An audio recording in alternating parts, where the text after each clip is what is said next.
Hello, it's Brenda, and this is The Healing Power of Story. Today I'm going to talk about a memoir, Ernest Hemingway's A Movable Feast. Why did I choose this memoir to talk about? Really, it's a classic. Ernest Hemingway is known as a literary giant, and so it's a great memoir to look at to learn how we could write our memoirs. So what is it about this memoir that hooked me in the first chapter? And I would say it was his opening line. He starts his memoir saying, "Then there was the bad weather." I felt intrigued. I felt as though I was walking into a conversation that was already happening. And I wanted to know more about it. I wanted to hear what they were talking about, even if it was just the bad weather. And that's so important when we write our memoirs. We do need to start with good opening lines. It's imperative.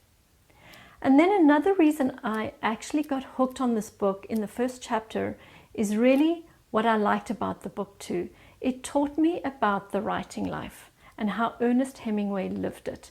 And in Paris, as a writer, going to the cafes, drinking a rum and St. James while he writes, watching the people, having something light to eat, celebrating a good day of writing with a carafe of white wine and some oysters. It was just so romantic, nostalgic. And I want to know how to live the writing life. In fact, I'm learning to live the writing life. Writing is a craft. Living the writing life is a lifestyle. And I wanted to learn how Ernest Hemingway does it. And he actually sets that scene right in the first chapter, and I was hooked. That's what I liked about it. What didn't I like about it? And it had to do only with one chapter called The Birth of a New School. When I first read it, I really didn't know what was going on.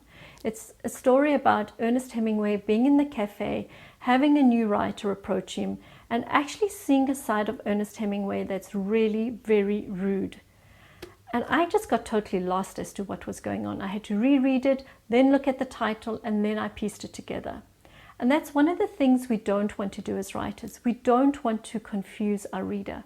Our reader needs to trust that we know where we're going with our writing. And in that moment, I just felt like I was a literary failure. I didn't know what he was getting on about.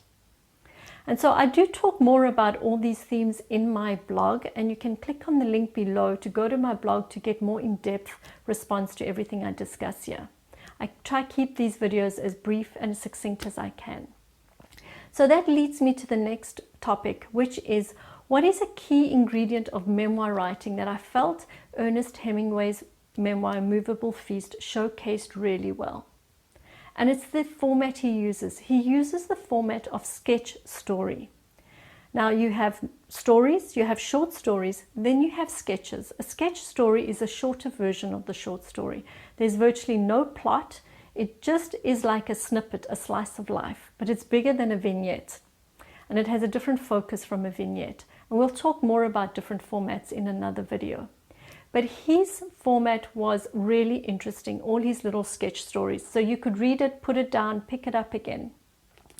And something to keep in mind when we are actually choosing the format for our memoir is there's so many varied types of memoir writing. It doesn't have to all be in the traditional novel format or the story format. You could write a letter, a cookbook, a travel log, a sketch, vignettes. There's just so many. The only thing to keep in mind is that your content will direct your format, and your format will dictate your content. They work together. But we'll talk more about that in another video.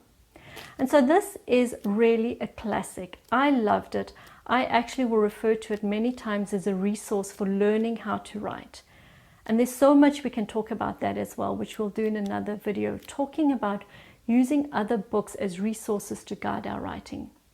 But for now, that is my review on this memoir. As I said, read it on my blog if you want more detail. Stick around, I'll be doing other memoir reviews.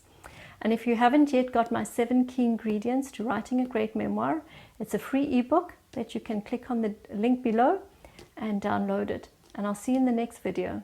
Thank you.